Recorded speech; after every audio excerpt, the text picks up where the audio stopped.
వాళ్ళ తెలుగుదేశం అధికారంలో ఇప్పుడు తగిన ప్రాముఖ్యత వాళ్ళ ఏవేవి డిమాండ్స్ ఉంటాయన్నీ కూడా నెరవేరుస్తూ ఆర్థిక వనరులను సృష్టించి ఎటువంటి లోటు ఎవరికి రాకుండా మన ఊరు మన పరిసరాలు అందంగా పరిశుభ్రంగా ఉండాలని, అలాగే మన పట్టణం సుందరంగా తీర్చిదిద్దే సోదరి మనులు ఇక్కడ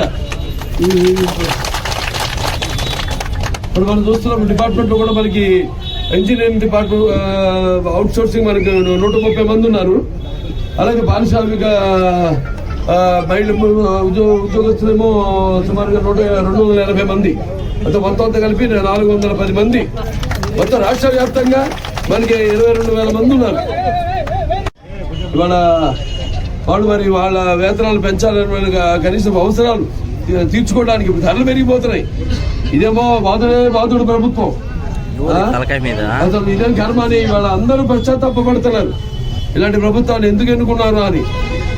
ఇవాళ ధరలు పెరిగిపోతున్నాయి, నిత్యావసర వస్తువుల ధరలు పెరిగి ఆర్థిక సమస్యలు ఉన్నాయో కొత్తగా ఏర్పడిన రాష్ట్రం అండి.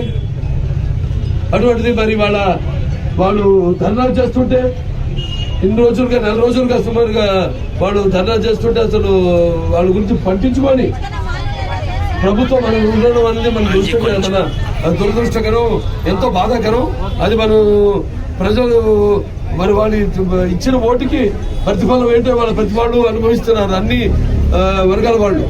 వాళ్ళ కనీస వేతనం 15,000 నుంచి 18,000 చేయాలని వాళ్ళ డిమాండ్ నిరంతరం శ్రమించేవాళ్ళు.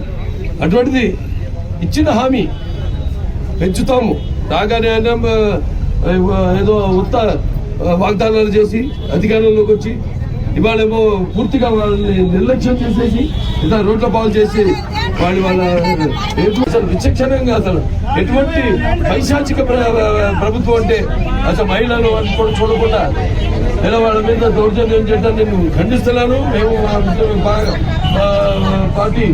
పార్టీలన్నీ కూడా ఖండిస్తున్నాము. ఇటువంటి ఒక నియంత్రిత ధోరణికి త్వరలో తుది ముట్టించాలి ప్రభుత్వాన్ని, అంత మనర్చాలని ప్రజలందరూ కంకణం కట్టుకున్నారు ఆల్రెడీ.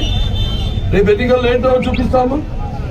మన వాళ్ళ అన్ని ప్రతి వాళ్ళు ఆ ఎన్నికలు ఎప్పుడు వస్తాయని ఎదురు చూస్తున్నారు. నిశ్శబ్దంగా ఉన్న ఒక సునామీ వచ్చే ముందు ఎలా ఉంటుంది నిశ్శబ్దంగా అలా ఉన్నారు. ఎందుకంటే ఎవరన్నా వాళ్ళ ప్రభుత్వ విధానాలకు ఏదైనా వేలెత్తి చూపించినా, లేకపోతే అడిగినా, ప్రశ్నించినా, నిరసన తెలియజేసినా వాళ్ళ మీద కేసులు పెట్టడం, లేకపోతే వాళ్ళని భయాందోళనకు గురి. ఎవరు భయపడాల్సిన పని లేదు. మేము అందరం కూడా మీతో ఉన్నాం, తప్పకుండా మీకు న్యాయం చేస్తాం. రేపు ప్రభుత్వం వచ్చాక తప్పకుండా ఈ ప్రభుత్వానికి మన ముఖ్యమంత్రికి మన కాదు, అతనికి అతనే ముఖ్యమంత్రి తప్పితే ప్రజలకు ముఖ్యమంత్రి కాదు. అతను ఏదో ఒక ఛాన్స్ ఓటేస్తే ఇవాళ ఏదో పరిమితం అయిపోయి ఇటువంటి జరుగుతున్నప్పుడు తను ఏదో ఓకే ఎవరుంటే ఇబ్బందులు చెప్పాలి. ఎస్, పత్రికాముఖంగా బహిరంగంగా వచ్చి చెప్పాలి. అసలు పత్రికల మీదే దాడి చేస్తుంటే పత్రిక స్వేచ్ఛ లేదు. అటు ప్రింట్ మీడియా కానీ, ఇటు ఎలక్ట్రానిక్ మీడియా కానీ, అటు మన ఉరవకొండల ఉద్యోగ భద్రత తప్పకుండా మేము కల్పిస్తాం. అందరూ కూడా ఇవాళ వాడు ఎస్పా ప్రవేశపెడతాము, ఇచ్చేస్తాము. ఎస్పా మిమ్మల్ని ఉద్యోగాలు తీసేస్తాము, ఇంకొకళ్ళు అవుట్ సోర్సింగ్ వాళ్ళు తీసుకొచ్చి పని చేయిస్తున్నారు కూడా. ఇవాళ మళ్ళీ మనం వాళ్ళ ఉనికిని కాపాడుకోవాల్సిన పరిస్థితుల్లో ఉన్నాం ఈరోజు. మనం తెలుగు వాళ్ళు ఉంటా మనం చూసాం. ఒక రాష్ట్రంలో ఎలాంటి బుద్ధి చెప్పారు ప్రభుత్వానికి, ఉన్న ప్రభుత్వానికి తిరిగి అదే పునరావృతం కాబోతుంది మన రాష్ట్రంలో. అదే జరిగి తీరుతుంది.